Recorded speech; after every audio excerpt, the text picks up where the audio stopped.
folks, you know you're in for a treat when you hear that tune because it's time for another week of the RecPoker podcast. Now, I say every week, but if you're just listening to this is the Chats edition of the podcast. We actually have this coming out twice a week. We record the Chats edition every week where we talk to a different person in the world of poker and interview them and find out all sorts of exciting stuff about their lives.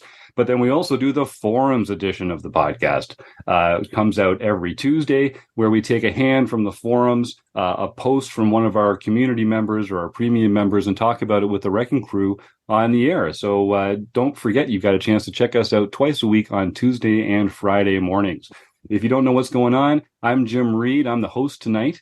But it takes a village to do what we do here at RecPoker. We're a largely volunteer-based organization. Most of what we do is free. We've got a fantastic premium membership that you can get a piece of for only $5 using the code RecPoker. But because most of what we do is free, I have to start by thanking our sponsors. Mark Pershawn, in particular, over at Website Amp. He's got some exciting news of his own coming up. But I just want to thank Mark for really building this whole the website, what we've done as together with him as our technical director.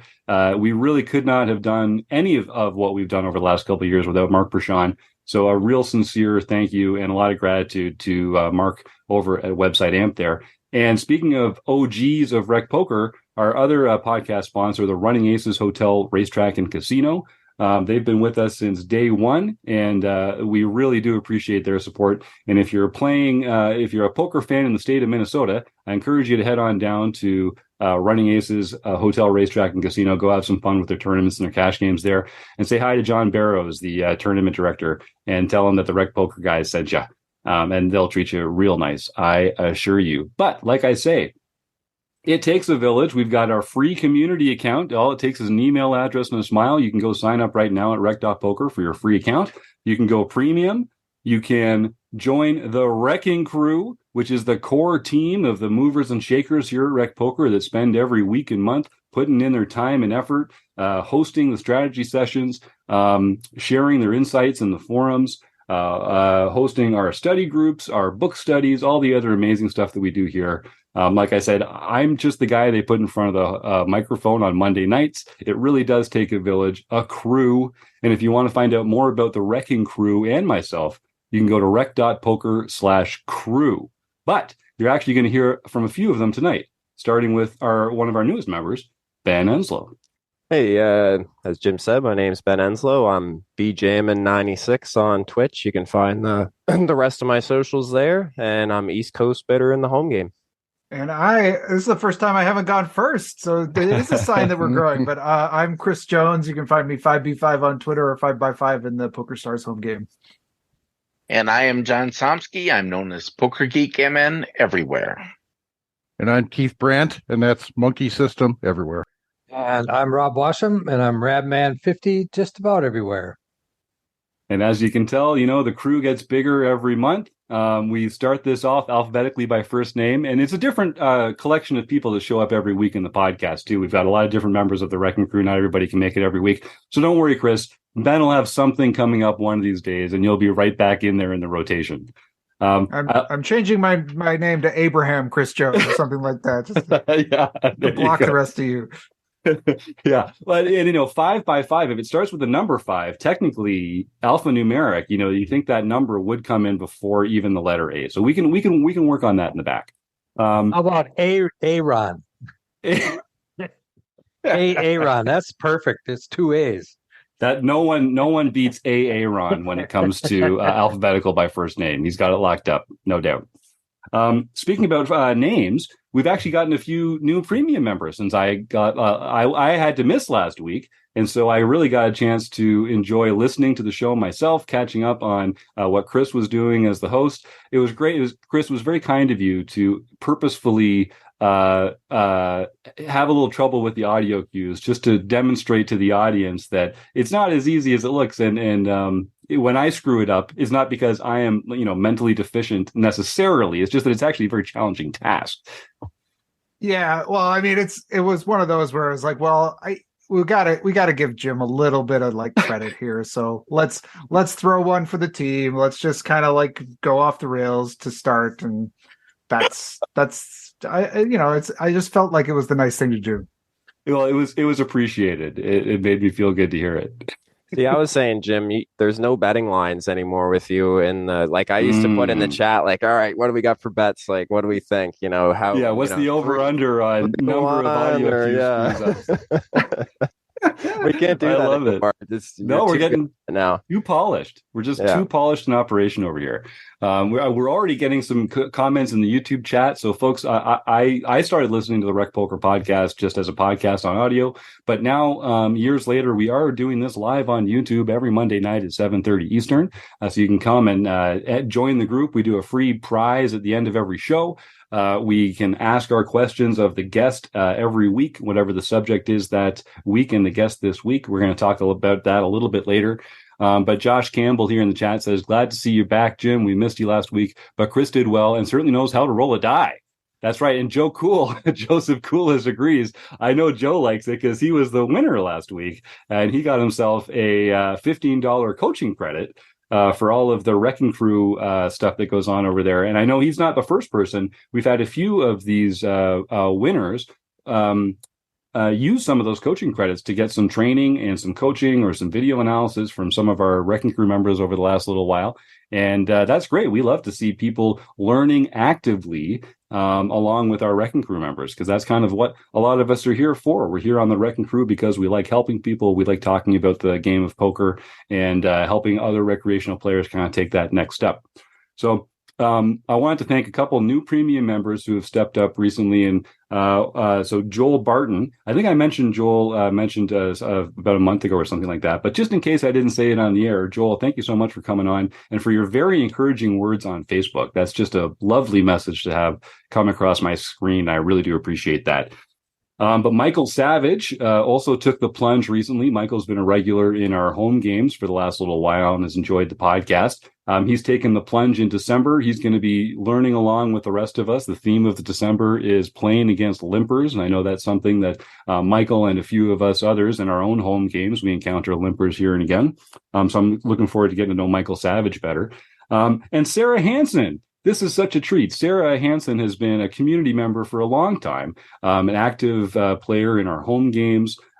She just joined our premium membership, and I can't wait to get to know Sarah better. Personally, we've chatted before in over, I think, DMs in the site or something like that. But it's great to get her more involved. I can't wait to see what Sarah Hansen has to find in our wonderful archive of amazing premium membership materials here. Okay. So every once in a while, because we do these live, we get a guest that doesn't make the show. So we had a guest lined up for tonight. I'm not going to say who it was, just in case we can't get them back into the show later. What we're going to do is they had a medical issue that came up today, and so we were not able to get them here live on the podcast. So every once in a while, we have to just record the show here without the actual guest interview, and I'm going to interview that person at another time this week. Hopefully, we'll get a chance to get that interview and stitch it into the video and audio that'll come out later this week. So our live YouTube viewers, the good news is you're going to get a chance to win a free month of premium membership at rec.poker that much faster. The bad news is you're going to have to tune in on Friday like everybody else to hear the interview where we'll be talking with someone who you will recognize in the poker world. And we're going to be talking about the theme of playing against limpers. So I'm excited for that. How many yellow shirts do you have, Jim? How many yellow shirts do I have? Because you have to have the yellow shirt when you interview him later on. Either that, that's or you're true. Get it in the wash tonight. I'm gonna have to do a quick laundry cycle, Rob. That's a good point. No, I was very savvy, and I pre-ordered a few yellow shirts just so that I've got one on standby for when this kind of emergency situation comes up. You Steeler fan, you. I hope you ordered one of those Santa hats. One of those Santa hats too. Because, didn't that look good? Oh man, I might have to order one and wear it on the podcast because they're pretty awesome. I saw you tweeting that out. So yeah, if folks are interested, if you go to the rec.poker/shop, you can see all sorts of cool merchandise with the logo on it. It's not just hats and sweatshirts and polos anymore. There's all sorts of cool stuff out there. I didn't even know they'd added a Santa hat until I saw Ben's tweet about it. But that looks good. I'm a big Santa fan too. So I'm a big Christmas fan, I guess I should say. Santa too. He's a big part of that. But that does feel like a great idea. Good call. Good call, Ben. Yeah, and I will freely admit, yes, I'm a big Steelers fan. All my company stuff is yellow and black. I definitely was not by accident. Even the black shirts that I've got, I went with the yellow stitching just because I can. Because that's one of the nice things about being on the Wrecking Crew is you get to make some decisions around here. Is there a leadership group, and you can have whatever freaking colored shirt you like. Okay. That's right. Oh, that's kind from Joseph in the chat. All right. So I think I've mentioned before how great our community is, how wonderful the members are that are contribute on and off, whatever their areas of expertise. We are, like I say, a largely volunteer-based organization. And there's just fantastic people like Roger Schutte. Roger helps us out with a lot of the post-production aspects of the podcast. And when we have situations like this where the guest can't actually make it live, we count on Roger and his technical expertise to make the finished product as seamless as it is. So with the wave of his magic wand, you're about to hear an interview with some fantastic guest from the poker world. And that's really thanks to Roger Schutte. So Roger, thank you so much. And I hope you enjoyed this interview. Well, I am just so excited to be joined by James Splitsuit Sweeney. If you've been involved in poker for the last 10 or 15 years, you know exactly who I'm talking about. He's the man behind Red Chip Poker, but that's just the tip of the iceberg. James, I like to start most of these interviews just by asking our guest, for those who might not know you or know the journey that you've taken within the poker world, could you just tell us sort of how do you define your own space in the poker world, your own role? You've been a coach, a content producer, a professional player. Today, how do you think of yourself in the world of poker? I think of myself more on the coaching side of things. I wish I could play more, but simply life, just trying to balance business, plus also family, plus, making sure I have a little bit of downtime here and there. It's too difficult to get in like full-time grinding by any stretch, or even part-time grinding. So I definitely play as much as I can, but my play is mostly focused around making sure that I'm not missing things that are still happening in the space, right? How is the actual player pool playing? Are there any things that are starting to shift or change? Are people getting closer or further away from GTO? All of these kind of things. So I look at my play time heavily as like research. That way I have more stuff to create good content about and make sure that I'm not, taking my finger off the pulse by any stretch. That makes a lot of sense. And you got to keep it fresh, right? You got to stay up to date. So if our listeners don't know your story, let's go back to the beginning a little bit. And I know you've been on the show before, and regular listeners will have heard a little bit of your bio. But just give us a little bit of a refresher on what it was like for you getting involved in poker and your sort of ascent into the stratosphere that you're in right now in the poker world. So I kind of have the most boring default typical story of intro to poker, right? I started playing in college. I started playing online. Games were really easy, made a lot of money, continued to play more. Cool. So the big difference is that about 2 years into playing a lot, I started doing a little bit of coaching. And I was, probably sophomore, junior in college at the time. And I wasn't charging very much at the time. I just really enjoyed teaching and helping other people. And it was mostly people that I met through like 2+2 and stuff. And that was all well and good. And then I realized I really like teaching. And I'd always kind of thought maybe I'll go into teaching. I went to college for business, but I was maybe I'll transition into business or teaching business at some point later down the line. I just really enjoy teaching and helping people. So I did more and more coaching. And then all of a sudden my plans from going full-time grinding after college, first we had UIGEA, which wasn't particularly great for that. And then I was I'm really enjoying the coaching stuff. So once I graduated, still ended up moving out to Vegas, still ended up playing a tremendous amount of live, but my time was really half playing and half coaching. And then I started doing some writing, and then I wrote Dynamic Full Ring Poker, and that was my first book. And then I was I really like all of this.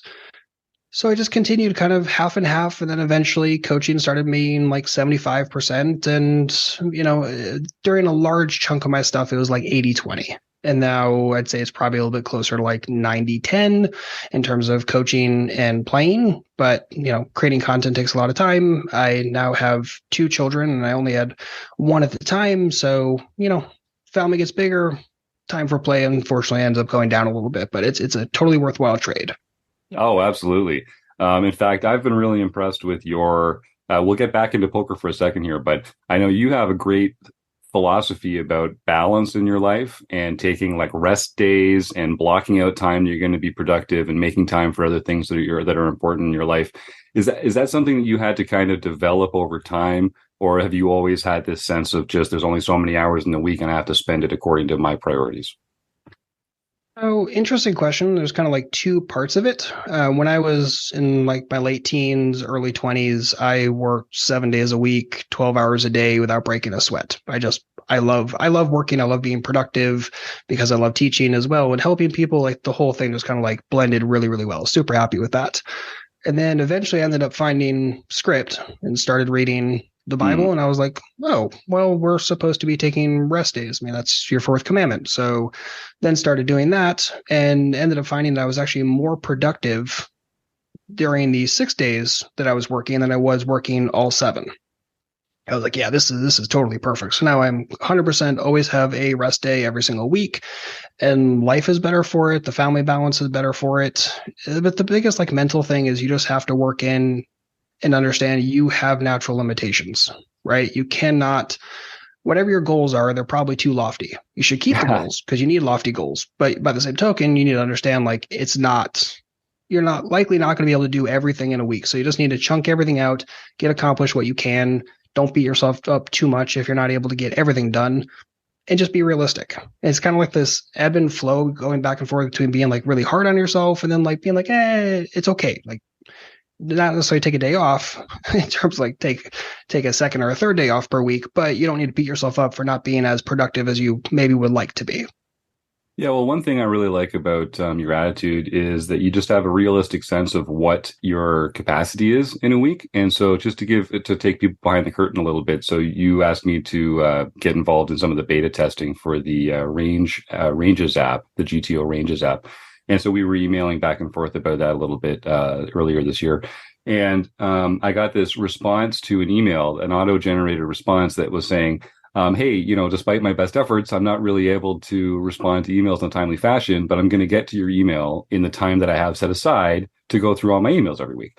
And at first I was like, well, that's such a weird email to get. But after just a few minutes of thinking, I was like, well, he's just setting people's expectations accurately and just telling like, look, this is the time I have available. And if you spend 30 seconds responding to an email every time it comes in, you're never going to be able to actually focus on anything else that you get done. I've actually adopted that myself because I also feel like I'm kind of getting pulled in a bunch of different directions and I want to deliver on everything that I've promised to people. And part of that is just making good promises and like I say, sort of managing expectations. Did you find any resistance at that point, or like have you found that that's as someone who's kind of trying to wrap their head around that attitude a little more, can you save me some speed bumps on your journey there? So you're going to piss off about 1% of people. Right. And which you're going to do no matter what you do in your life, right? Like you're always going to piss off at least 1% of people. Yeah. Okay. 100%. But you're pissing off the right people in the sense of they are not the people, like the people that I want to work with are people that are patient, understanding, have some sort of balance in their own life. If you are the kind of person who demands a response in 4 seconds, we're not going to work well together. Like I'm not that, maybe when I was younger, I could have been more on demand like that. And there were a couple students I was that for, but nowadays, like it just has to be realistic. Just like I don't expect anybody else to, be on demand at any given point. Like even when you send a support email into somebody else's support, like I don't expect a response back within 24 hours. And in fact, by setting that same email auto forwarder you're talking about, once I set that, it actually helped me relax when sending emails and reaching out to other people. It's just like, no. If I'm not going to expect myself to immediately respond and I want other people to respect that, then inherently I need to respect it in the inverse. And as such, if someone takes 3-4 days to get back to me, not a problem. As long as, we're able to get done when we need to get done, everything's all good. So it's just kind of like, again, like as you get older, you get more flexible and you get a little bit wiser and getting a little bit older, so hopefully I'm getting a little bit wiser, and that's where a little wisdom rings in. I love it. Well, you don't have nearly enough gray in that phenomenal beard yet for me to believe it, but I guess we are all getting a little older every day. Indeed. Yeah. So this is the recreational poker group, the Rec Poker Podcast. We all have day jobs, or some of us are lucky enough to be retired. None of us play professionally. In my day job, we used to run an on-call service for property management, and I just found out after a little while, just being on call was not a good fit for me. And it caused me anxiety and stress in the rest of my life. And so I adopted the same kind of time blocking where I know there are things that are important to me to accomplish in a week, and I put time aside for each of them in a week. And if by setting my schedule according to my capacity as opposed to my goals, I find that that's made me much happier, and I'm getting more done, even though I'm still not getting everything done that I'd like to get done. That's kind of something that you strive for, and you just have to be okay with falling short. Exactly right. I mean, and it's something that you're going to ebb and flow with like throughout your entire life, I think. Because like you said, like as you get older, there are different seasons, and in terms of like how much time is pressing on you right that moment. So like there are things like my to-do list on an average day has probably 10 things on it. And for an average week is about 60 things, give or take. And there are days when that drives me nuts because I accomplish like 3 of those things. And I'm like, well, right. it's literally all I could do. And I could beat myself up for not getting the other 7 accomplished. Or next week, maybe I'll say, okay, tops, I'm going to set myself 3 per day. And then I'll have, a side chunk of to-do list if there is time for it. And, you ebb and flow through that. And depending on like if you need a kick in the ass or you need a little reprieve, you're always going back and forth in that. Some people get too, I think, static in one direction, and it's, whenever you get too static, I think life just gets really, really rough on you. Yeah, I think that's true. All right, well, let's save our audience and go back into the poker talk a little bit here. So I think the first time that you and I interacted was a little over 10 years ago when I was setting up PokerTracker 4 for the very first time. And my friends make fun of me by calling me Manual Boy because I like to like really get into the guts of things and understand how they're supposed to work before I start using them. And so I was watching some YouTube videos of yours about setting up PokerTracker and configuring certain stats and that kind of thing. And then I was also watching the training videos within PokerTracker, and the voice sounded really familiar. And I remember tweeting at you and say, like, James, are you the voice of PokerTracker? Like, is there anything in this poker world that you have not done? And you said, like, yeah. And it turns out that you were actually pretty involved in their testing and documentation as well. So can you just tell me a little bit about what that experience was like, and sort of what that must have obviously given you a great facility with the program, something that I know you've leaned on a lot since then. Yeah, so that was a lot of fun being able to work closely with PokerTracker 4 in earlier and different stages of their beta testing. So I've always been a PokerTracker user. I use Holdem Manager a little bit, but I was like, PokerTracker is always much, much cleaner in my opinion. I've always liked the speed a little bit better as well. And I just got really, really used to PokerTracker. So being involved with that early was great. I lived in Vegas at the time, as did, I'm not sure if I should name his name, but a guy who was working very high up at PokerTracker. And I was able to go over to his place quite a few times, and we're actually able to bounce ideas, and he was able to show me some of the stuff they were working on. I'm like, this is great. And being able to be a part of the documentation process was, you think about being part of that, and it's like, well, that sounds a little bit boring. And for a lot of players and a lot of people, I think it would be. But I really enjoyed kind of being able to get into the nitty gritty. And again, it was a way to help people. Because whenever you have something like PokerTracker 4, which is just such like an expansive tool, you have to have good documentation. Like you just absolutely have to. So it was really challenging in the sense of, okay, how the heck do I teach someone how to do this? Well, also it's at the same time, I'm trying to teach someone how to do something technically. How much like poker strategy do I put into it, if any, right? So it's like this weird balance. And I really kind of enjoyed the whole process. I think it was maybe a few months, maybe a little bit more than that worth of time. It's been a while, but I really enjoyed it. And being able to work closely meant I got to have some input, especially on some of the things that I really like player pool analysis and stuff like that. It's like, I really enjoyed being a part of all that, and being able to test some of those tools before anyone else was actually pretty cool. It's been a while, but I think I did maybe it was like 2012, 2013, I released an article essentially comparing overall aggression and general stats from like a 2-year period to the next 2-year period. And I was able to do that kind of stuff with PokerTracker 4, whereas I could have never, ever done that before. So that kind of stuff, like, I don't know, it's right up my alley. Just super nerdy and super statty, and I love that kind of stuff. Well, I'm glad you mentioned player pool analysis, because I work with a lot of recreational players who are getting to know PokerTracker, and it's got a ton of very intuitive features and filters and reports and graphs and that kind of thing. There's just a million ways to take their preset settings to carve up the data and get some insights. I think it's a little harder for people to understand how to set up player pool analysis, or really how to query the data even for that. Can you kind of tell us a few ways that you might benefit from analyzing player pool analysis, and then also a few ways that you might set up your PokerTracker in order to really mine the data effectively in that way?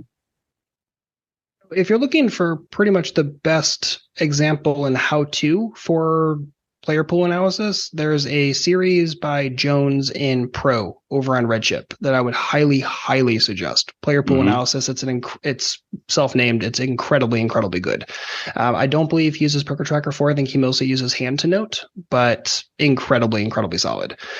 Now, for PokerTracker 4 specifically, the thing, I actually had to pull PokerTracker up just to make sure I'm using all the right naming. But if you go over to the stats tab, and then switch that over to the report, and instead of overview or summary, go over to the Holdem Hand Range Visualizer. Yes. This is one of the things that I love the most, right? Because then you're able to see, okay, this is on average what people are doing. And because you can set it up for a lot of different situations. You can say, okay, if there's a limp behind, like what is the average limp behind range? What does the average 3-bet range look like? What does the average 3-bet range look like on the button versus an under the gun open? And being able to do that and analyzing the player pool at large instead of like singular players is hyper valuable.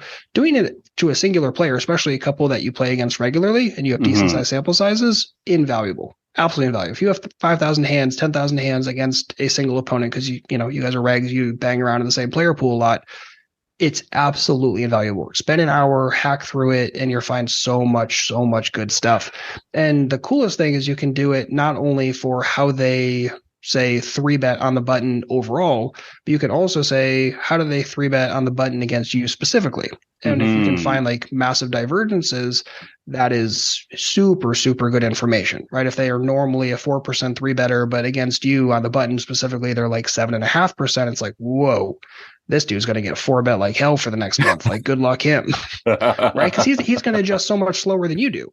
Right. And just because very few people do this kind of analysis, and most people don't have the database size for it, so I can't blame them. It's tricky, but this is the kind of stuff that you can go in there and really find some cool things, especially if you're trying to look for like just general information, like what's the average RFI from early position in my game, and then what is that for regs versus what is that for players that have very little sample size. That's huge. Absolutely huge.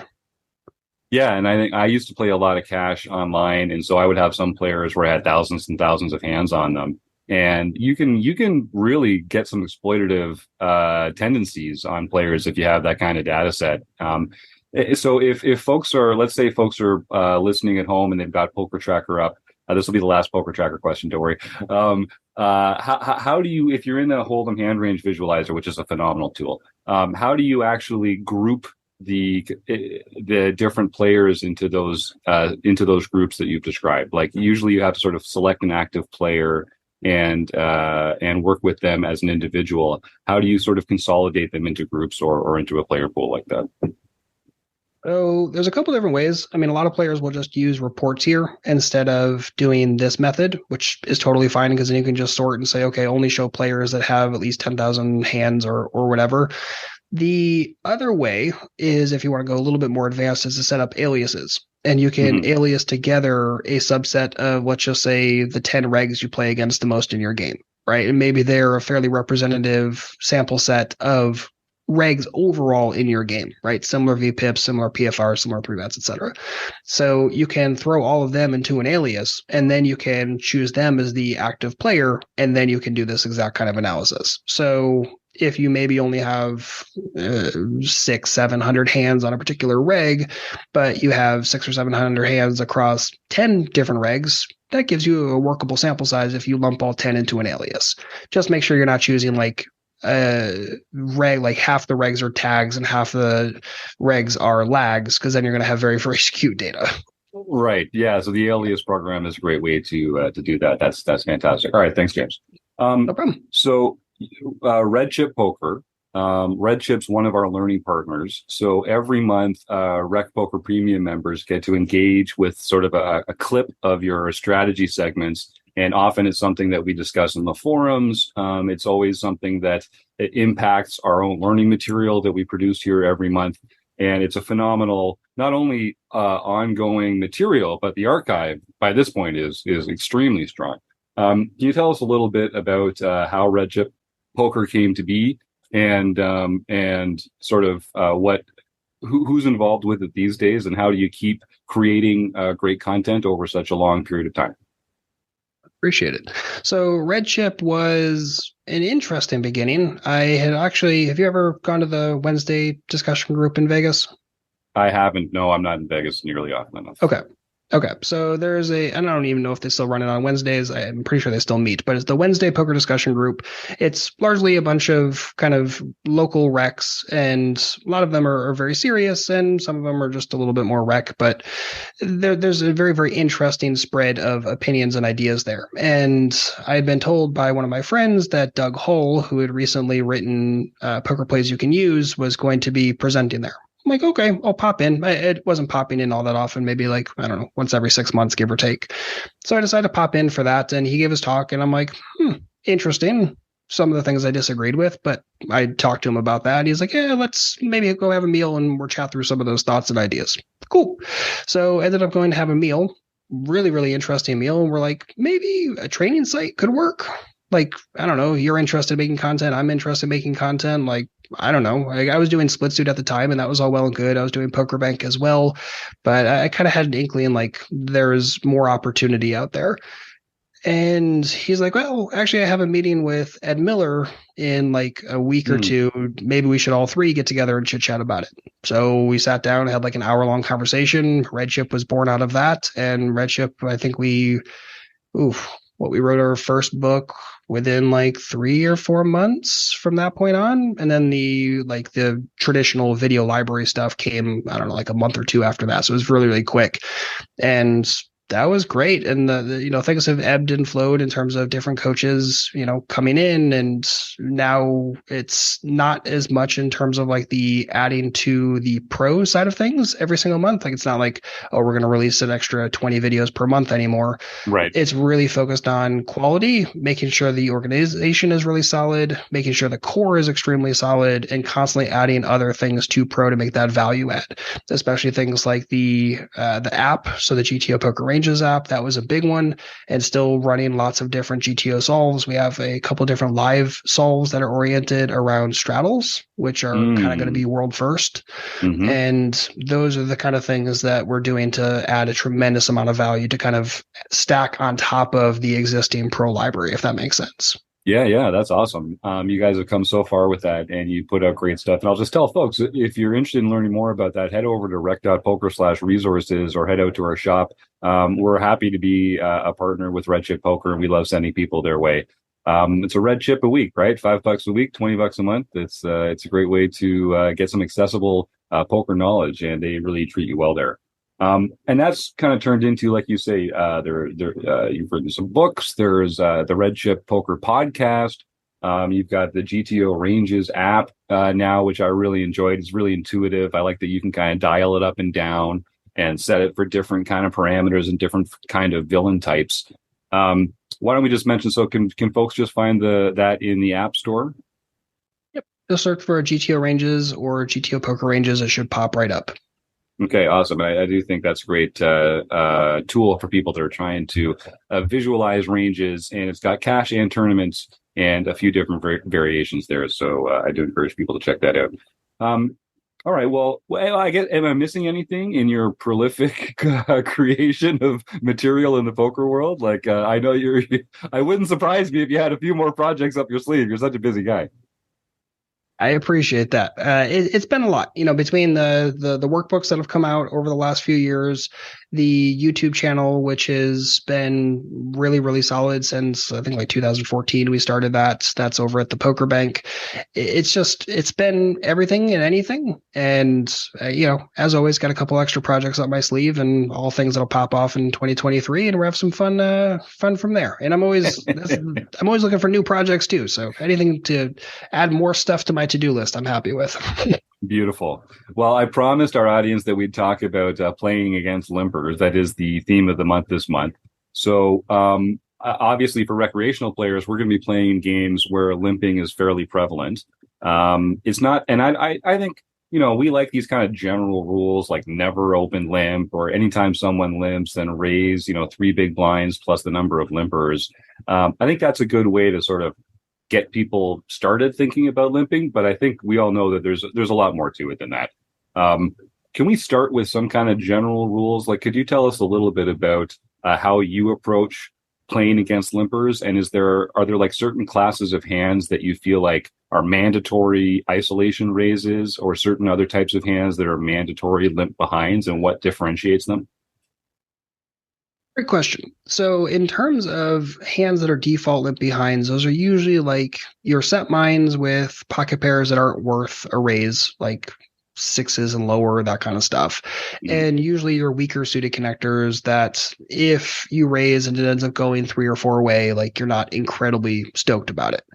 But shy of that, most other hands are very serious isolation candidates as far as I'm concerned. And, you mentioned that raise size earlier, and I don't know if you pulled it out or that's the exact methodology and formula you use, but like 3x plus 1 per limper is very, very standard. But I'd suggest most players start thinking about making this much larger. The issue is that they run themselves into situations where they try to ISO, even just against a single limper, and they get called like a tremendous amount of the time. And they're like, oh, what the heck do I do now? It's like, well, okay, what if you had gone bigger in the first place? And that should always be your first off-table conversation. What if I had gone bigger? You could also ask the question, and you should, what would happen if I go smaller? But oftentimes in this exact situation, facing 1 or maybe 2 limps, if you go smaller, you're going multi-way pretty much every single time, because the same person who's going to open limp is the same person who's probably more likely to limp call. Yeah. So why give them the price to do so if you have the opportunity to go larger and get them to fold out all of their equity pre-flop? And a lot of players will be like, well, who cares, right? Let's just say you have a successful ISO, you raise, the limper folds, everyone else folds. You pick up 2.5 big blinds. Who cares, right? You're not writing home about that. You're not like throwing a party over that. However, let's just say you're playing live, right? A good win rate playing live is like 10 BB per 100. I'm sorry, 10 BB per hour, not per 100. Yep. So if that's the case and you're able to print off an extra 1 or 2 pots like this per hour, I mean, you're talking about like half of your win rate paid for without having to do anything, right? You're just choosing an extra 2 or 3 big blinds pre-flop, like free money. So I know it's not the sexiest thing in the world to ISO large and pick up the pot uncontested pre-flop, but like, my goodness, it's free cash. Enjoy it. So, as a default, I'd say something like 5x plus 1x per limper is usually going to be a little bit better. Or sorry, 5x plus 1 big blind per limper is usually going to be a little bit better. Yeah, and I know you specialize in cash play, and the sizings tend to go up in cash. Stacks are deeper. People can reload easily, so the fold equity doesn't quite track as it does in tournaments where everyone's stack is a little shorter and stack preservation is more of a priority. So we do talk about this a lot. We talk about sort of finding the pain point, the pain threshold for the table.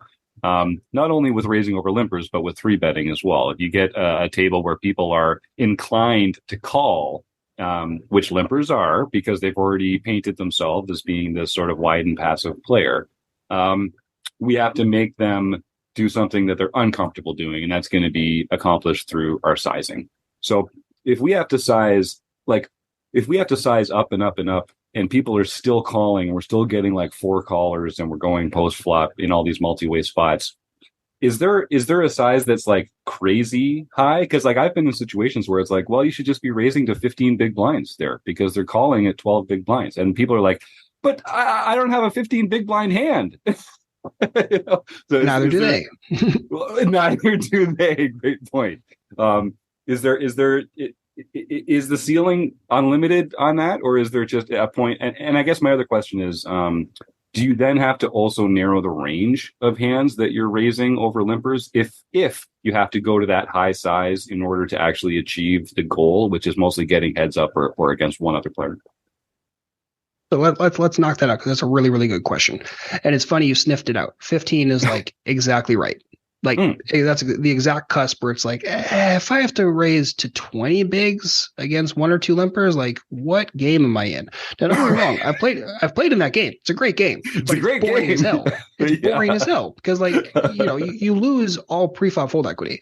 So you're in a situation where it's like, all right, well, you're just going to have to play a little bit tighter, because if you don't have the pre-flop fold equity, you can't really F around all that much. Yeah. So for whatever that's worth. So if it starts getting to the point where I have to surpass 15 big blinds, and I'm pretty convinced I have to in order to have any chance of this going heads up, or no way, it's probably not going to be a game where I'm going to be doing a tremendous amount of light isoing.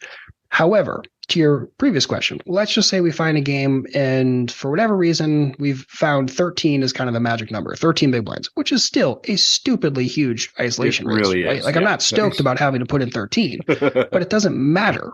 If you find the number, you don't actually have to then tighten up your range. The whole point of finding the number is so you can actually expand your range, because you're taking advantage of the fact that you found this like inversion in their continuance where they're not continuing often enough. And again, you're getting them to fold out 100% of their preflop equity. And I cannot stress that enough. Getting someone to fold all of their preflop equity, where you never have 100% equity edge preflop. Doesn't matter if you have aces, right? It doesn't happen.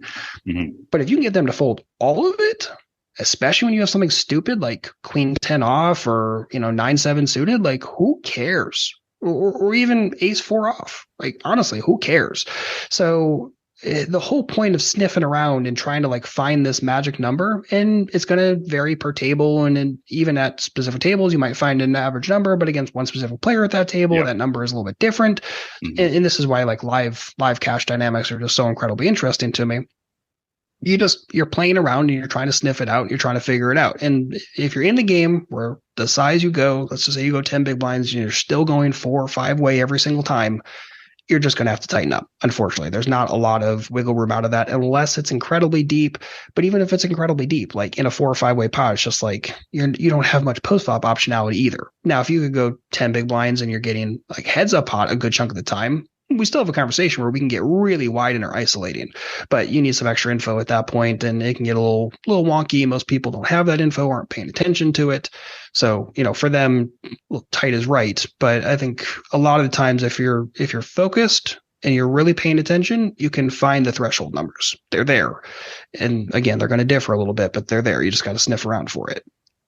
So when I talk to some of our members about kind of expanding the comfort range of hands that they want to raise over limpers, often what I hear is, but then I get post flop in these spots and I don't have as strong a hand and I miss the flop, and now I've inflated this pot and now I'm the one that's in this uncomfortable position.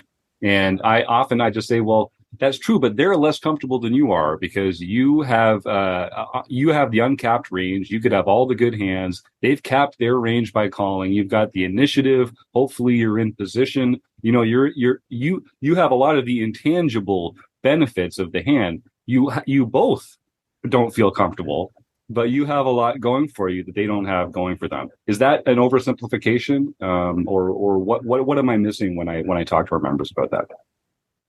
A good overall model. I think a lot of players will take the capped and uncapped ranges a little bit incorrectly, and then they start driving like a lot of strategic decisions based upon that, which is good when you're playing against thinking players, but when you're playing against goofballs, like they're not thinking about your range, and as such, capped and uncapped doesn't really matter all that much. So all of a sudden, you're going to start having students that are like stressing and focusing on this one aspect and element that actually isn't like coming into factor all that much.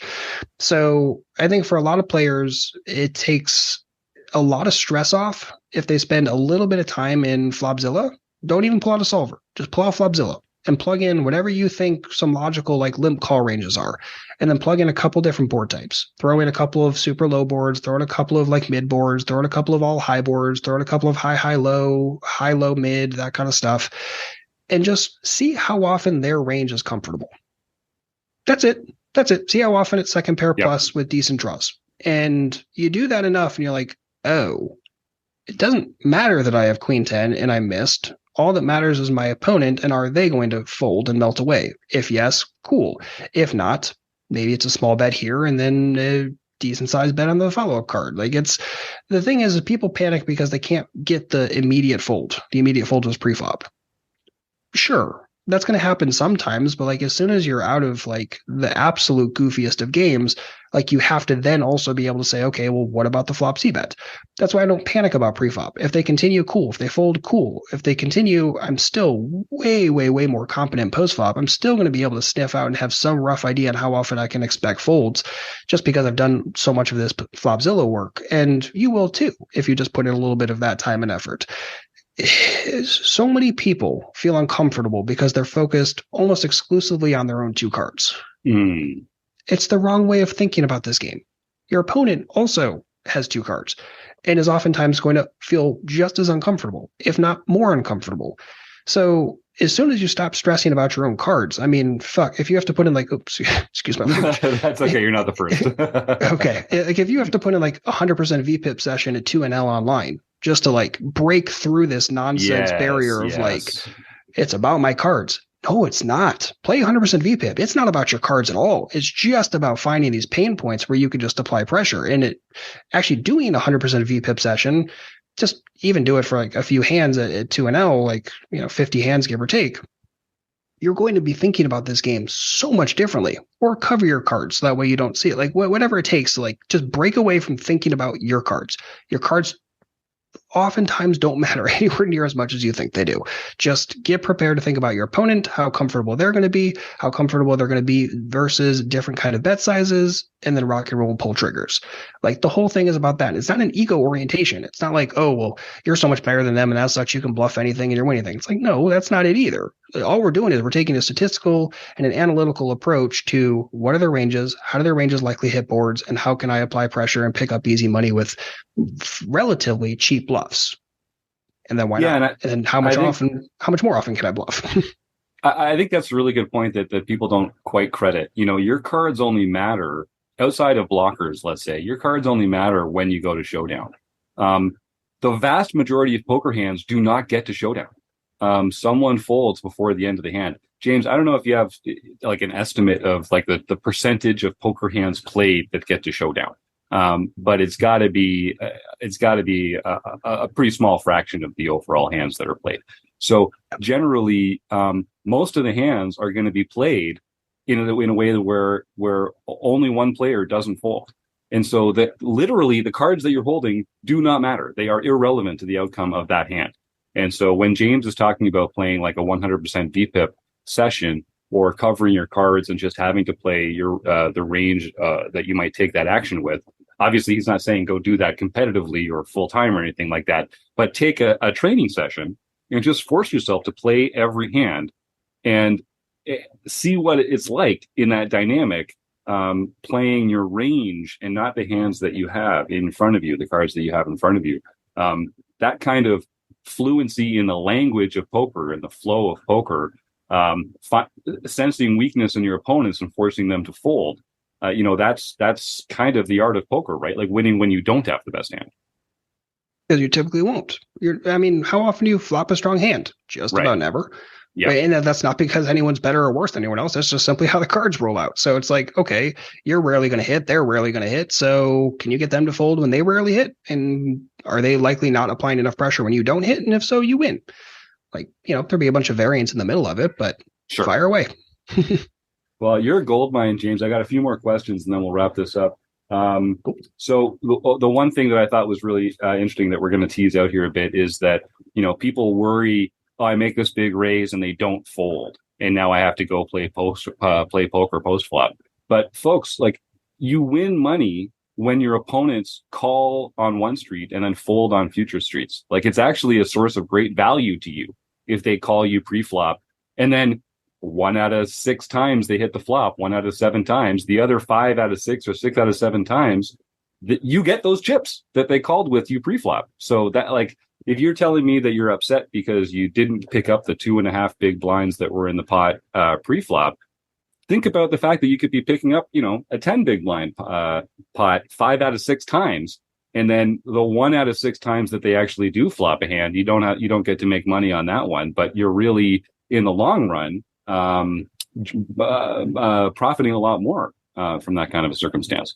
Is that true? And if that does follow, then sort of how important is that sense of kind of building a pot early and then recognizing when you're able to take it away on future streets? So there's a couple different points there, and my ADD is going to kick in. So I'm going to handle one and hope that I can remember the other. So when it comes to the pre-flop decision, it's largely about, can I get a 0 to 1 way pot going post-flop or not? Okay. If you're talking about heads up pot, your opponent's going to miss usually about 2/3 ish of the time. Depends on how strong their range is, but typically around there is a default average. Depends exactly on board texture, but you get the idea. So in a heads up pot, cool. You fire and you don't fire all that much, and you're going to pick up, pretty decent spread on your EV a good chunk of the time. That's all well and good. Now, if there are 2 players and they're both hitting about 2/3 of the time, well, now all of a sudden it's a lot tougher. So the orientation really needs to be focused on getting no callers pre-flop or a single caller pre-flop. If you can't do that for the size you're thinking, then again, what happens if you ratchet that size up? Where can you eventually get a heads up orientation or, again, a no way orientation? If you can't get that, then you have to go back to cards, because now all of a sudden your cards matter, because you're not going to have the same fold equity ability. So I know that seems to kind of fly contradictory to what we just talked about. But what we just talked about were heads up pots where we're getting an above average number of folds, again, on average. But as soon as we have 2, 3, 4 opponents in a pot with us, it's so much more difficult. I mean, just in general, like run the numbers a little bit, play a little bit with a multi-way spreadsheet. Like it's not what you think it is. So you can hope for it, but you're not going to get it. So the bluffing inherently has to go down. And if the bluffing post-flop has to go down, then inherently your air combos pre-flop should also go down just to make sure you're salvaged. That's kind of the way I would think about it. So if I can't get the heads up orientation or the no way orientation pre-flop, that's when I start throwing more of my, I want to play this hand pre-flop, but I don't think I can find the size or find the action that's going to create the situation that's best for me. Now all of a sudden my limp behind range becomes much, much, much wider. And this is before we start talking about like trickier stuff, like trying to induce the large ISO from the reg behind you or anything like that. Like we're just talking like general basic dynamic. That's the way that I would think about it. And I hope that's a model that's understandable, but I think that's really the most important thing. And even, okay, so part 2 of that, the ADD's kicking back in. We're good. Right. So you find the heads up situation, get the heads up situation, and your focus show is can I get the immediate folds pre-flop? If I can I get a decent chunk of folds on a C-bet, a good chunk of the time? If yes, cool. Also ask yourself the follow-up question. Can I double barrel this? Can I fire turns and my opponent's going to melt a lot of the time? Let's just say your opponent, and this is kind of the value of making these really small, down C-bets, because let's just say you fire it for like 20% pot and your opponent calls. Well, your opponent's looking at this board. It has a flush draw on it. They're going to play their strong hands aggressively because they're scared of the flush draw, because LOL, all low live cash game players are petrified of any flush draw that exists. So right, they automatically like take some of their super strong hands out of their check call range on the flop. And it's like, okay, well, if I barrel pretty much all turn cards, are they going to melt? And again, like thinking about some different size options. And I know it takes a lot of effort and work, and you're kind of like forward thinking through the deck, and you're like, okay, well, how often can I get a turn card that's like really good for the barrel? A lot of this is the off table work. That's what my workbooks are for, is like for literally thinking through this kind of stuff and developing that objective statistical understanding of these spots. But if you put in the time and effort, I mean, it gets so much easier. Like your whole orientation is just, can I get folds? Just make the assumption that you're never going to hit anything. That's where people go wrong. They're like, okay, like I'm gonna hit this flop like some chunk of the time. Who cares? Just assume that you're gonna miss the flop. Assume you're never gonna hit anything. Assume all your draws are gonna whiff. All you're caring about is, can my opponent fold, or can I generate like copious amounts of like implied odds because my opponent is just such a goofball.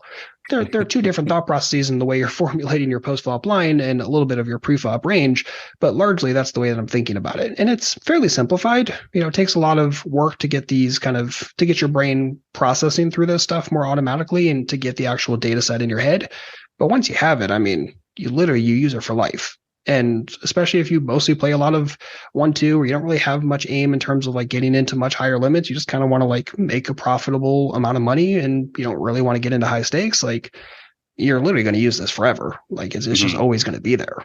So it's worth putting the time and effort into a little bit of off table work now rather than, just saying, oh, it's scary. It is, but you'll get there if you put in the work.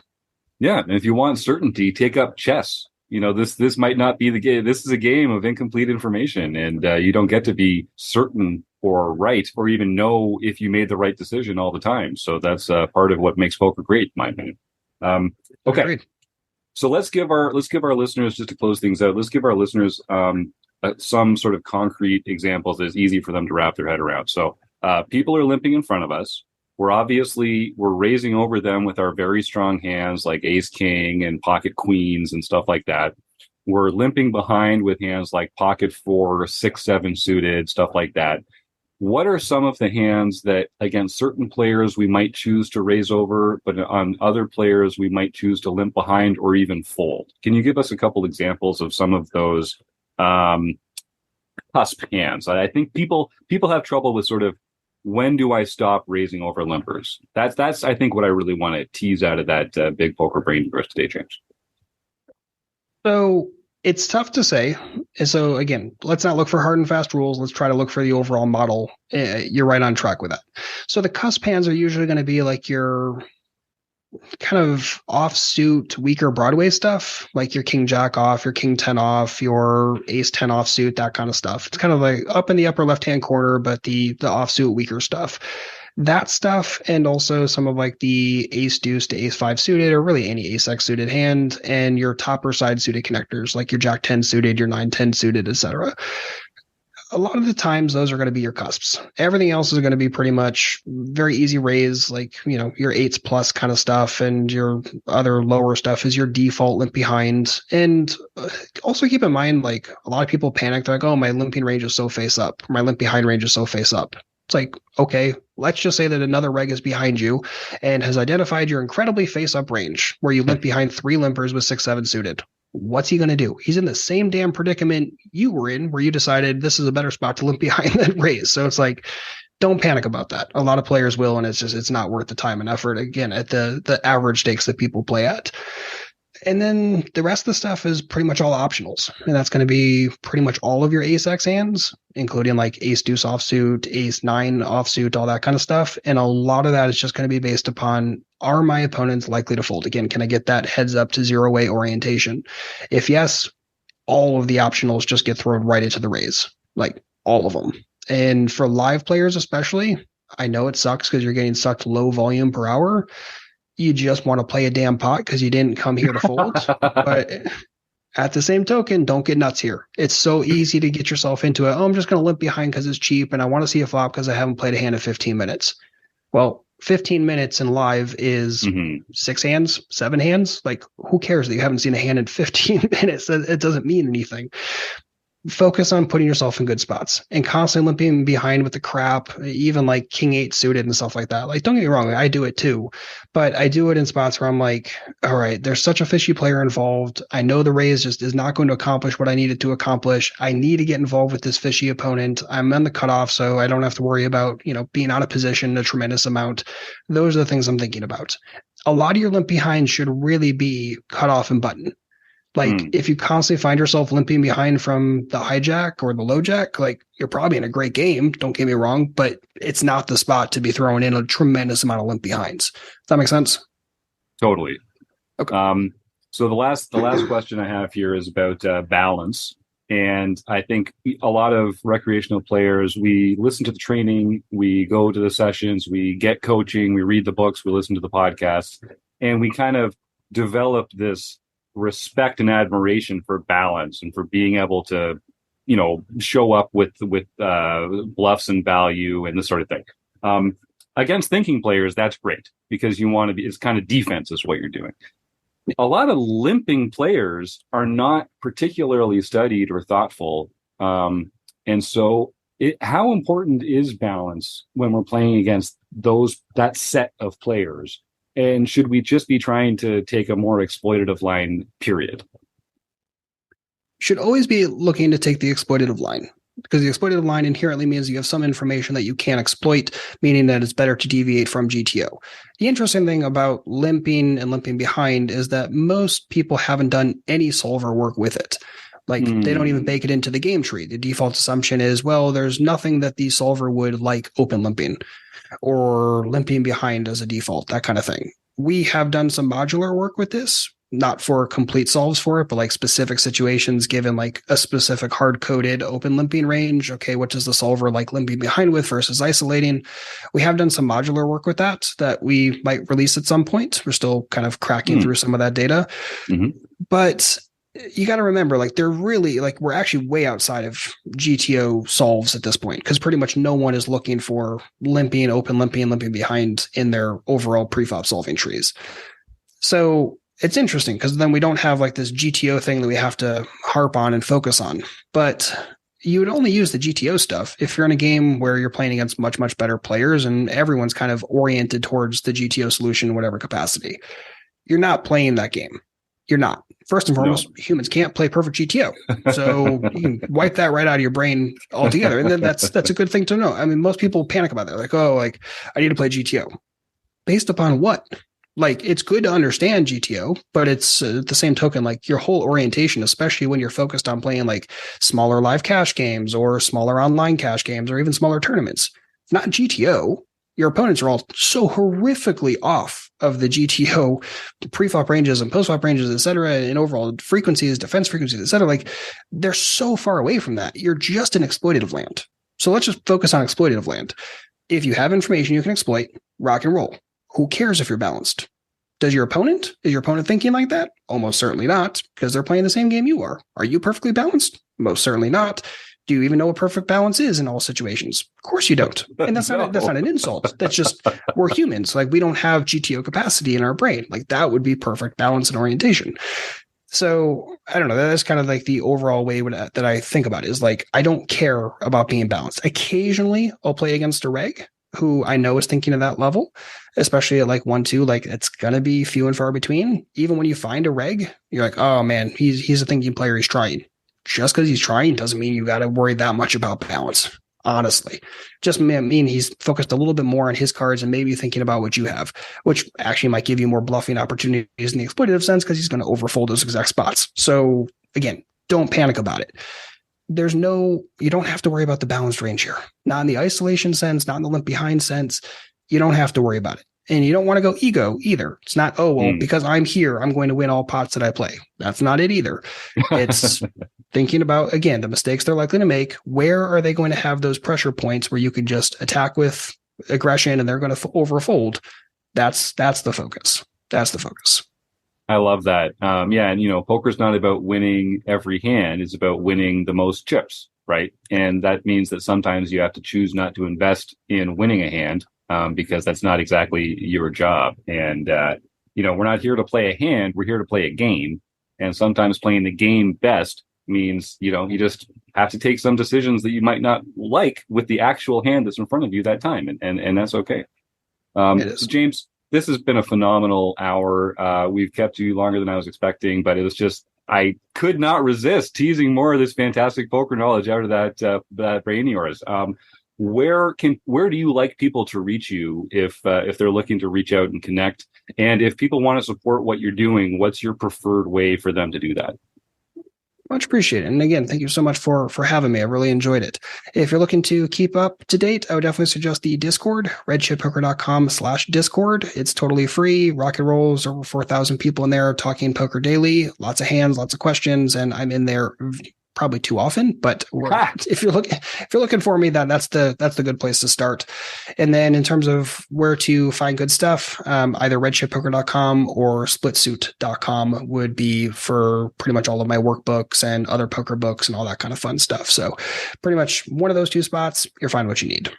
Right on. Well, thank you again, James. And as we're getting into December here, I just want to wish you a happy holiday and a great start to 2023 when it comes. I hope we get a chance to talk again real soon.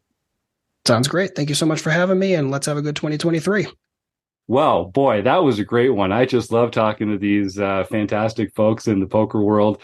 Too bad that we couldn't do that live on the air, but I'm sure we'll have them back at some point soon. And our YouTube folks can enter their questions and chat with that particular guest in real time, like they always can on Monday nights at 7:30 Eastern. Yeah, Chris.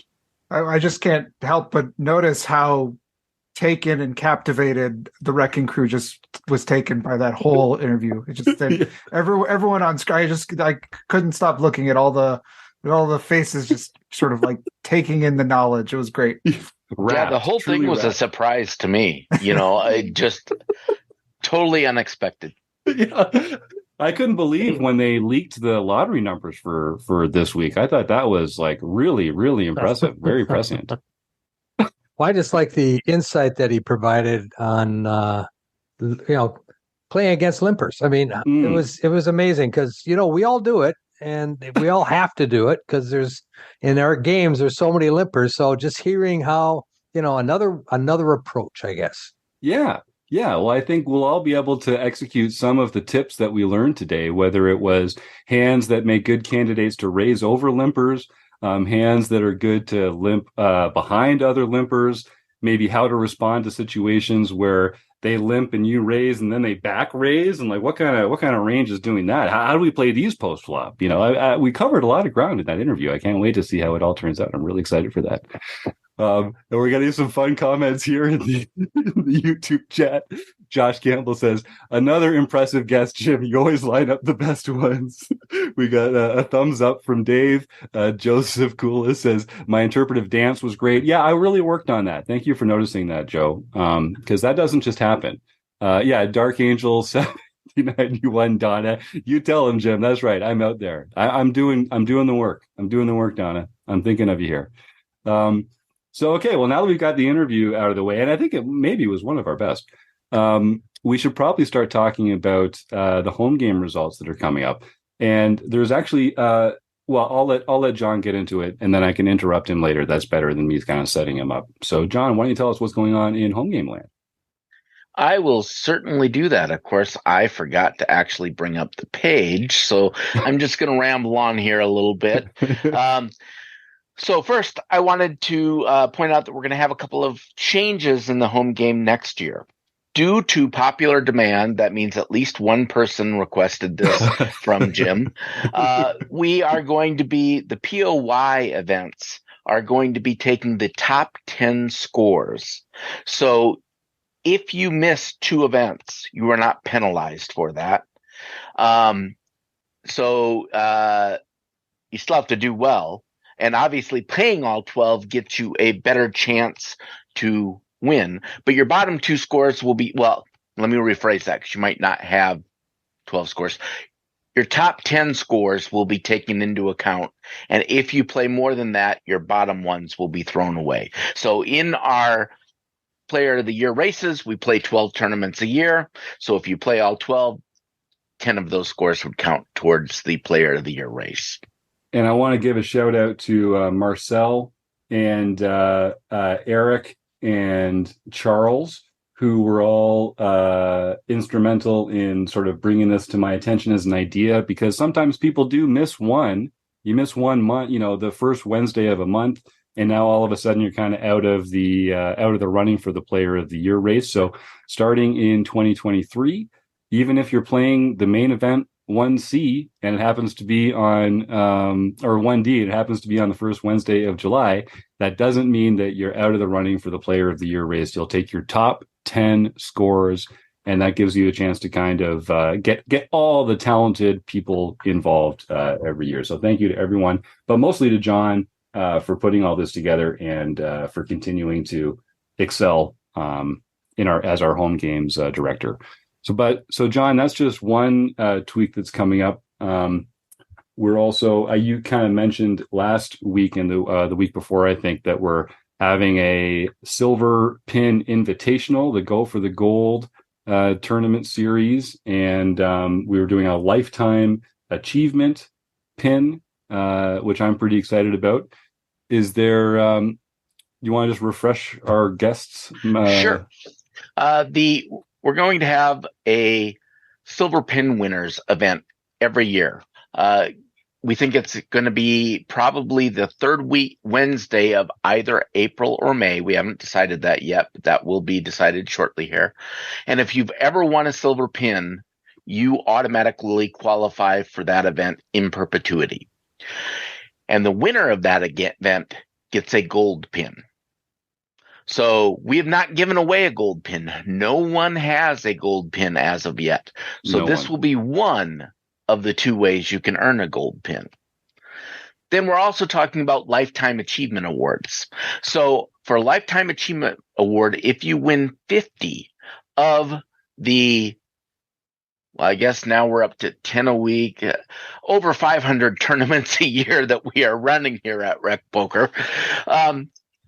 But you don't have to win them all in 1 year. But if you ever win 50 events, then you earn a silver pin as your silver lifetime achievement event.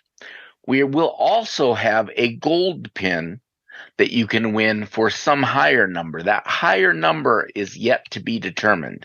Will it be 100? Will it be 150? Will it be 200? Will it be 5,000? I don't know just yet, but we're going to figure that out. I think that was it for those, but then you can join the PokerStars Rec.Poker home game club to compete with RecPoker members in the toughest online play money games around and have a chance to win coveted RecPoker pins. The first Wednesday of every month is the No Limit Holdem series with a Player of the Year points race. The second Wednesday of each month is a mixed game series with a Player of the Year points race. Every other day, we have one or more daily series events. And the daily series also has the Tournament of Champions the following month for the winners of who won any event in the previous month. So make sure you update the extra tab of your RecPoker profile if you want to have your real name announced when you win in the tournament on the podcast or in the site, and check out the RecPoker website for all of the information on how to join all of the tournaments that are available. Fantastic. And so just in case, because we started this tournament series years ago, it's hard to believe, years ago, honestly. And we used to talk about it a lot back then, but some of our newer members might just not know that most of the home games that we play are standalone. You can just win that night, and that's all there is to it. But the first Wednesday of every month is the No Limit Holdem Player of the Year race, and the second Wednesday of every month is the mixed games Player of the Year race. And we do a practice mixed game on Saturday nights leading up to the next month's mixed game. So whatever, because it's a different mixed game every month. So for the previous month, you can come out and practice in our Saturday night mixed game practice round. And it's at the same time as the No Limit Holdem Saturday night tournament. And it's a good chance to just kind of try some things, get to know the game, so that when you come to play on the second Wednesday of the month for the Player of the Year race, it's not your first time, and you can shake off some rust and sort of explore the game with a little practice under your belt. John, we got a couple comments in here. For one, so Evil Roy Slade, our man Dave, suggests that there's a number that we could use for the lifetime achievement gold pin. If the lifetime achievement silver pin is 50, maybe 51. What do you think? Is that like a? I'm not sure if it's quite impressive enough. I'm pretty sure 51 will not be the number. As a matter of fact, I can pretty much guarantee the lowest possible number it could possibly be would be 100. But I have a feeling we're going to aim a little higher than that, especially with someone like Evil Roy Slade winning 3 or 4 tournaments every week. Mm-hmm. You know, we haven't figured out platinum pins or diamond pins or anything beyond the gold yet. So, we got to make this something worth winning. That's right. And Dave Westerfield is the one Evil Roy slate here. And he's in the running to be one of the first people to win that lifetime achievement at 50s. So nice try, Dave, but we're not falling for that. Josh Campbell says you could do it on the total number of silver pins. That is kind of a cool idea. Because those silver pins are really hard to get. You can only get them by winning a monthly tournament of champions, in which case you're trying to beat out all the other nightly winners. So there's no soft seats in that tournament, or the annual Player of the Year race itself. So that's So that's not an easy one to do. Well, actually, there are this year in 2020 there will be 16 possibilities to win a silver pin. So one is the Tournament of Champions every month. So if you win the Tournament of Champions, you earn a silver pin. Now, if you win 2 Tournament of Champions in a year, you still only get 1 silver pin. 1 pin per year per type of win. Yeah. The other win is the Player of the Year points race for both the mixed and the No Limit Hold'em events.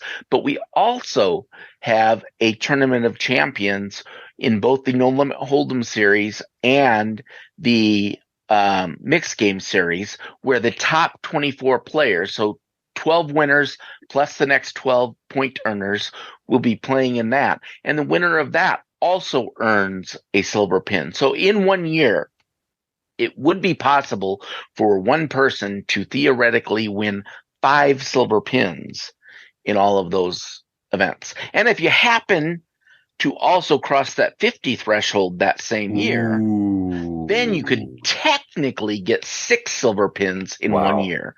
But that is the absolute maximum you could get within a year.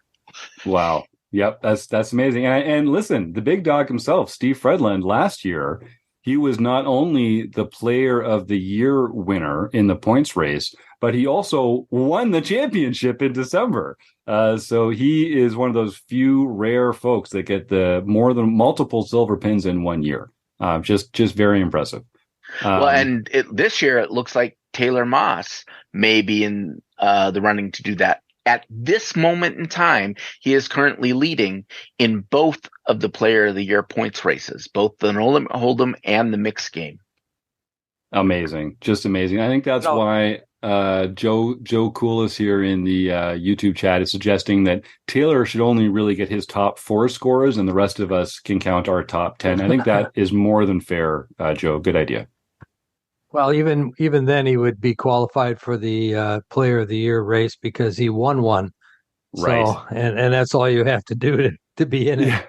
I was thinking, right. John, you were talking about the number of silver pins, but you could do it based on the number of wins that were silver pin available, even though you already won one. That is true. You know what I mean? It doesn't have to be the physical pin itself. Mm-hmm. It has to be the events that a silver pin is awarded, whether you have one or not already. Or I suppose we could do even some type of a hybrid. Like maybe you have to, a silver pin is worth 5 bronze pins, and you have to come up with so many, or so many wins or something like that. We'll have to noodle on it. I want it to be achievable, but I want it to be hard. So I want it to be a real accomplishment. I mean, hell, I think 50 wins in this tournament series is one heck of achievement as it is. Yeah. But the gold's just got to be way up there compared to the silver. So we've got some comments. I'm glad Troy Chapman's been able to join us here from Australia. You can find out more about Troy by going to rec.poker/Troy Chapman. Everyone on the Wrecking Crew has their own Wrecking Crew page, and you can check them all out by going to rec.poker/crew, like I said earlier. I think some of our guests got to know Troy and Ben a little last week in the episode that I wasn't able to join us for. That was a lot of fun. I liked being able to hear about that. We're getting some comments here in the YouTube chat again. Philip Razor thanking me for the reminder. God, I knew there was something. I knew there was something important really important that I forgot to do today. So sorry, Phil, but I'm glad you managed to make it here. You managed to somehow remember that, yes, every week we're here on YouTube at 7:30 Eastern, just like every week, like I tell you on Twitter every week. But thank you again for your support, Phil. Roger's asking, Roger, so the one and only Graphics 16, this is the Roger Shooty that I was shouting out earlier, is actually here in the YouTube chat as well. Wants to know when we're playing for the winners of the Player of the Year game. So in December, that is going to be on the third Wednesday, which is December 21st. So that'll be at 9 p.m. Eastern, like all the normal home game times. And that'll be on, the 21st will be the time for that. Yeah, actually, why don't we, there's a number of special tournaments coming up here in December. On December 12th, we have our normal Tournament of Champions for the November winners. On December 21st, Wednesday, December 21st, is going to be the Tournament of Champions for the No Limit Holdem series. On Thursday, December 26th, is going to be the Tournament of Champions for the Mixed Game series. And then on December 17th is going to be the third Heads Up event for our daily series. Right. So we have lots of special things going on. Remember, the Heads Up event is at 1 p.m. Central Time on December 17th, and there is no late registration for that. So if you want to play, make sure you get there and register on time. Yeah. Thank you, John. And I just the December 7th is the first Wednesday of the month, so that'll be our final No Limit Holdem monthly series. On the 14th, that's the second Wednesday of the month, that'll be our final Mixed Game Player of the Year series. The next week, the 21st, that'll be our end of year championship. That's for all those winners who have qualified and the points race winners that got there. On Saturday, the 17th, that is our Heads Up bracket tournament, which is a lot of fun. And the winner wins their way into Marek Madness come the springtime. So that's not something to miss. And then, John, I thought you mentioned Thursday, December 26th, but such a date does not exist. Was there a different? I think it's a Monday. Is it? Yeah, I think it's Monday. Yeah, Monday is the 26th, but I don't know. Yeah. Let's make that Thursday, December 28th. Or Wednesday, December. Yeah. I was thinking, okay, so in my mind, somehow I came up with December 25th being a Wednesday, Christmas Day, and I didn't want to hold it on that. So I will change that. I probably need to delete and recreate that. Oh, no, those haven't been created yet. We're okay. That'll work out. And that's for the Mixed Player Championship? Yes, that's the Mixed Game Tournament of Champions. Okay. So everyone who has won a Mixed Game series event, as well as enough winners to get us up to 24 players. So the top point earners to get us to 24. Fantastic. And we are not doing, last year we did alternates. We are not doing alternates. 24 get in. If you can't make it, you can't make it. And then it'll just be a smaller field that plays. I think that's a great way to do it. And what is the game that we will be playing in the Mixed Game Championship, John? Because I know we have a different mixed game every month. How did you decide on which mixed game we're going to be playing in that one?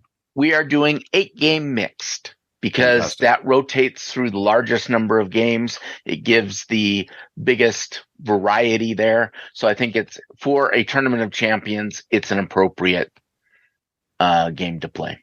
I love that. And this is actually the first year we're going to be doing this Mixed Game Championship tournament at the end of the year. So I'm excited. And I'll just make sure that all those dates are set up properly in the website. And another thing change that has happened is recently I updated the posts.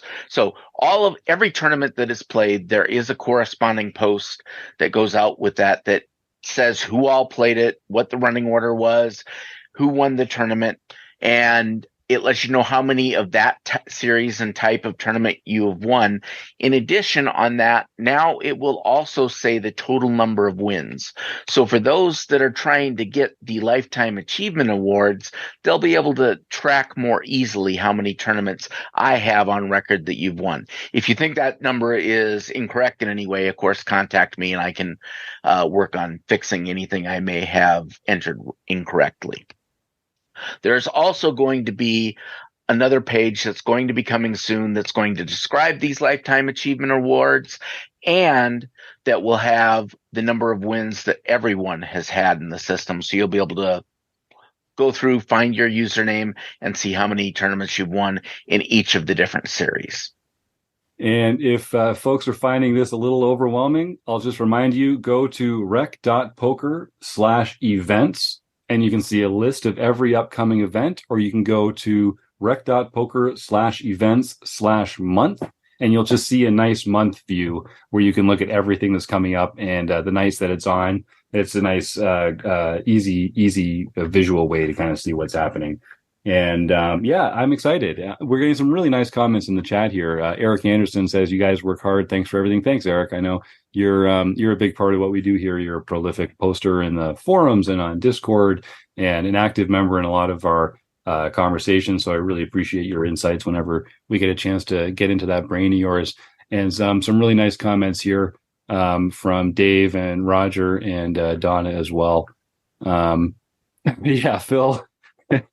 Yeah, but Phil, that just leaves you a lot of room to improve. Just think about how high the ceiling is. Remember, podcast listeners cannot read the chat. Yes, okay, good point. Good point. So Phil says his list is very easy this year, 0 wins. And I like to say 0 wins so far. There you go. Joe, I think a flowchart might be the way that we have to approach this one of these days. We'll work on we'll get our graphics department to put something together for this. All right. Why don't folks start entering the words food bank into the chat here? And then when John has finished mentioning who the recent home game winners are, we can do our draw. In the meantime, I just want to draw our attention to Eric Jin and Evil Roy. Our man Dave again. They won the last 2 weeks of the Fun Country online play and hang on Thursday nights at 10 o'clock Eastern, where our premium members can come and compete in a 9-player sit and go every week. It's free to play, and the winner gets $25. So I know you like that idea.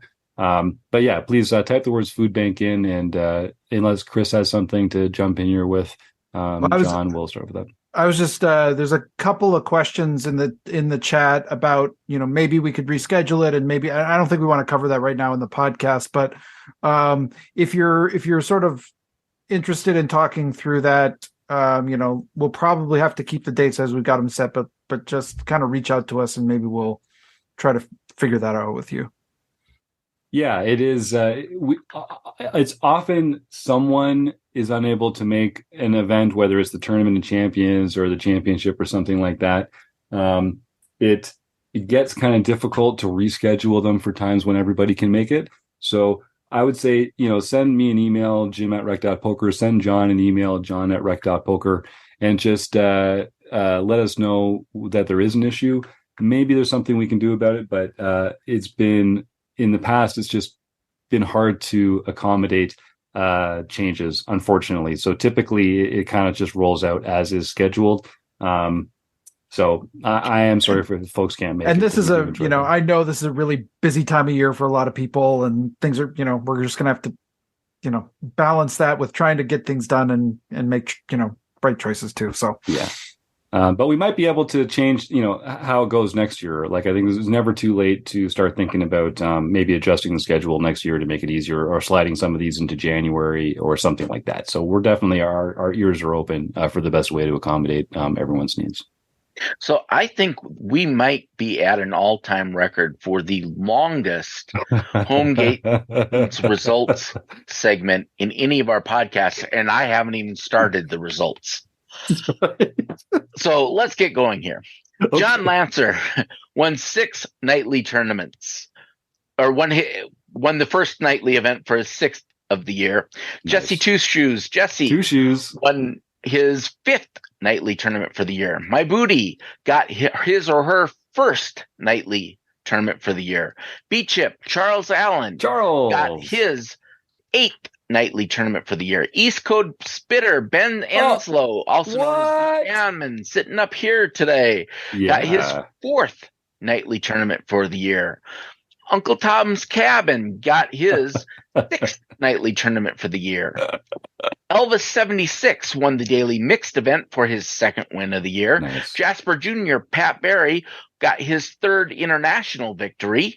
And Evil Roy CA got his 10th international victory for his 43rd lifetime victory overall. So only 7 more for the coveted Lifetime Achievement Silver Pin. And then Poker Geek MN, John Somsky won the daily LPP event, so he can contact Jim at rec.poker for his free month at Learn Pro Poker. Yeah, John, he really needs if it you're too. out there, if you're out there, John, send me that email, Jim at rec.poker. You're gonna love what they have going on over there at Learn Pro Poker. I'm with you, Rob. I'm not sure John really needs that kind of expert training. He's been on a tear. He's been on a tear lately. So far, I'm seeing 2 comments here in the chat so far. One from Keith wanting to make a long shot pool on the dice roll not being a 1. And one from Donna, Funky Dice Time. Yeah, I love that. So Eric Jin, who Binkley is one of our Wrecking Crew members, put a little cut up of all the times that I've been rolling the dice here, and we've gotten a 1. Even like I don't want to roll a 1. I'm changing the dice that we're using. But it has been a lot of 1s recently, so my hat's off to Eric for putting that together, because that was a really funny video. But last week, when I wasn't here, Chris took over the rolling and managed to avoid rolling a 1. So I think we should just let him kind of steer this ship a little on the die front, because the guy gets results. What can I say? I was just saying, basically, I guess I just don't have that one-sided Canadian dice over here. That's right. It's a quantum die. Yeah, They grow on the maple trees here, Chris. Yeah.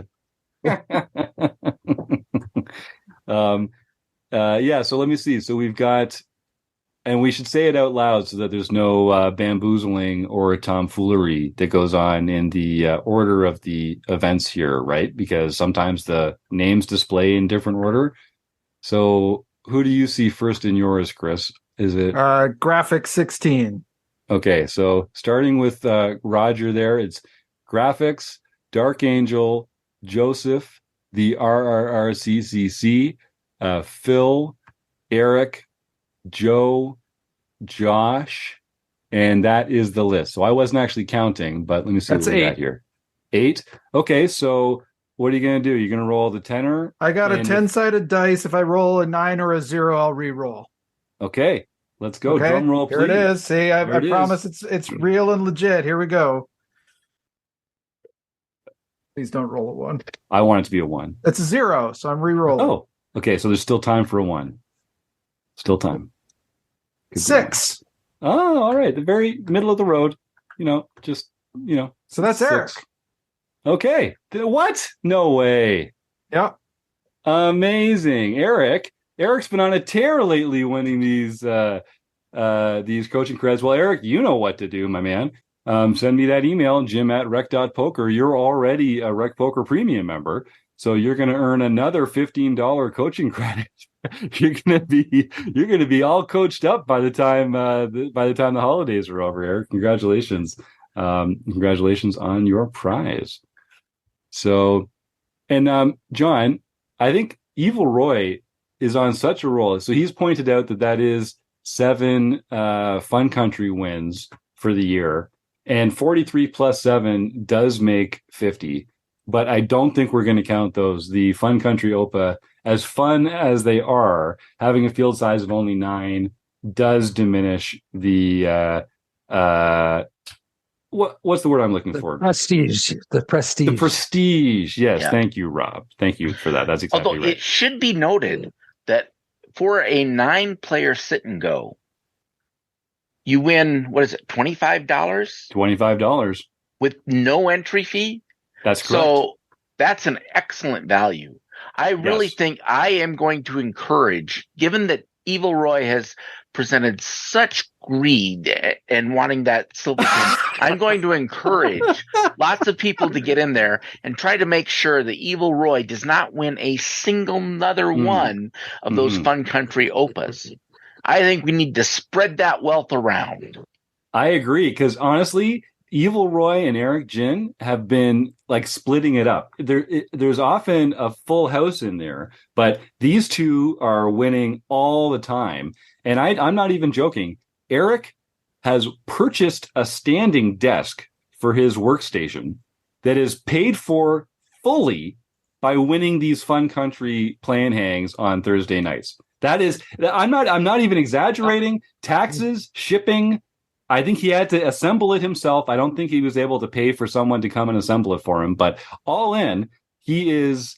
And again, there's only 9 people that play in this. You have a 1 in 9 chance of winning $25.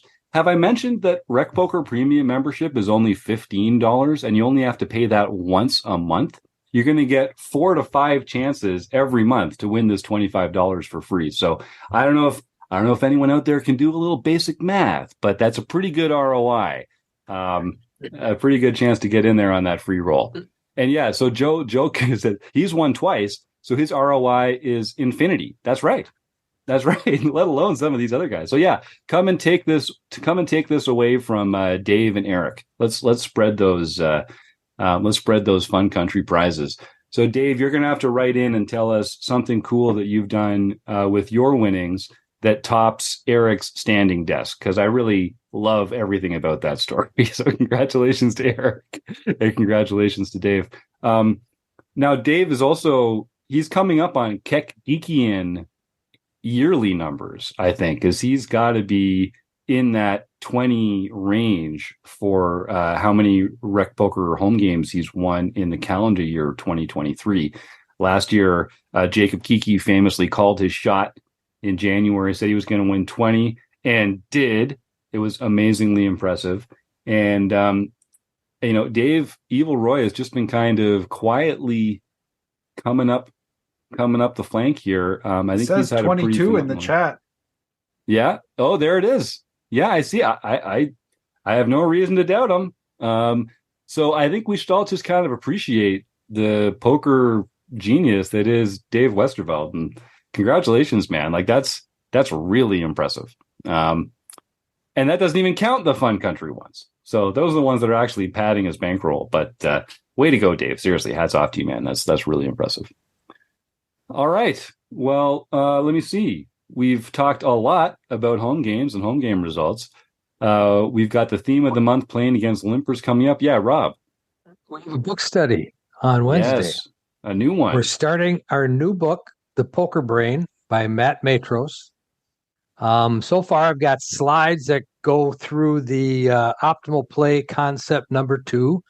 So if you're reading the book, read at least through that much, and that we'll be lucky to get through all of the content that'll get us to that point. But that's where we're going to set our goal for this first session on the, what is it, the 7th? The 7th, yeah, this Wednesday. The 7th of December, which is Wednesday, same time as the podcast.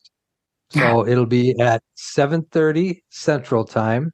Eastern Time, 6:30 Central, 5:30 my time. I'm in the Mountain Standard Time, and 4:30 West Coast time. There you go for Eric. And I don't know what is it in your time, Ben? It's got to be even another time zone. I think it's 8:30. I think for me, because I'm the other way. I'm towards the East Coast, so I think it's 7:30. Or no, sorry, 8:30 for me. Atlantic. Wow. That's right. We are coast to coast. Yeah, we are coast to coast. I don't even want to ask Troy Chapman what time that is for him, because Lord knows that's like tomorrow or something. Oh, he's 11:30 a.m. Yeah, that's another day. Yeah, that's a whole nother day away. That's right. Yeah, he's doing it on a different day than the rest of us. Tell us about the future, Troy. What's it like tomorrow? What headlines have come? It's funny because Troy is one of the regulars in the book study too. I know he has time to set aside that early lunch break on Thursdays to make sure he doesn't miss an episode. And it is every the first and third Wednesday of every month. And if you're listening to this, if you're not here live, and you're listening to this later in the week and you've already missed December 7th, worry not. On the third Wednesday, December 21st, you can still make the second session for this version of the book club where we're going through Matt Matros' The Poker Brain. And we record all the sessions and we keep them in the archive. So you can watch the previous sessions. You can catch up that way. And in the first one, a lot of the time we just kind of talk generally about the book. We'll get into the material a little bit, but don't feel daunted if you weren't able to attend the December 7th one. Jump in there on December 21st, and you'll have a great time, and you won't feel left behind. That holds true for any of the sessions because they're all going to be recorded, so you can catch up. If you're reading the book, and you can catch up at any time, and you can listen to our comments and our suggestions and our questions as we went through chapter by chapter by chapter, and jump in anytime because it's a lot of fun. Yeah, and it's really just it's one of the things that we do here in our premium membership. Rob's been doing the book study since we started. The book study has been one of the first things we started doing here at Rec Poker. But everyone on the Wrecking crew has different areas of expertise, different ways that they like to contribute or to facilitate conversations. Keith has his off-table tools. I do my PokerTracker 4 review group. Chris does his own deep dives and Q&As throughout the month. Kim Kilroy does her hand history review sessions. Tim Fritz does his DTO warm-up. Eric Jin, who used to do the Play, Explain, and Learn, the Peel, which was such a phenomenal program that he had running there. We lost the technicals ability to do it because Poker Now, which was a fantastic platform that we used to run that, lost the ability for us to kind of use it the way we wanted it to. But I hope that gets reignited soon because that's been fantastic. And even members like Jake Hirschfield from Unshuffled, we were talking about mixed games earlier. On the third Wednesday of every month, so again, that'll be on December 21st, we do the Unshuffled Mixed Games Q&A, where we take the mixed game that's going to be the game of the month next month, and we do a little demo using Jake's fantastic platform, Unshuffled, where we talk about the strategy behind the mixed games. We'll demonstrate a couple hands using Unshuffled, and it's a great way to, if you're a mixed game fan, you want to show up 9 Eastern on that third Wednesday of the month. And that's open. That's not just for premium members. That's open to all community members to come and get a kick out of that. Because we want to spread the love of mixed games. It's the future of poker. And as people keep telling me, mixed game players just have more fun. It's just more fun. Okay. I can't argue with that. They do seem to be laughing and smiling a lot over there. I don't see nearly as many hoodies and earphones over at the mixed game table. So, all right, folks. Well, what say? Is there anything else that we should be letting our members know about before we roll on out of here? I see a lot of shaking heads. So I would love to thank our YouTube chatters. It's so much fun getting people here typing into the YouTube chat. We get a little back and forth. Phil always finds a way to give me the gears, but I love him anyway. That's just how we're friends. Okay. It's how we express our affection and respect for each other. You jerk. So thanks to them. And of course, thanks to Keith, John, Rob, Troy, Ben, and Chris. Thanks to our mystery guest, who hopefully we'll hear from before the week is out. Thanks to Mark Brashan, and of course, the Running Aces Hotel, Racetrack, and Casino. But really, thanks to you, the listeners, for making this all happen. We'll see you again next week. Thanks again.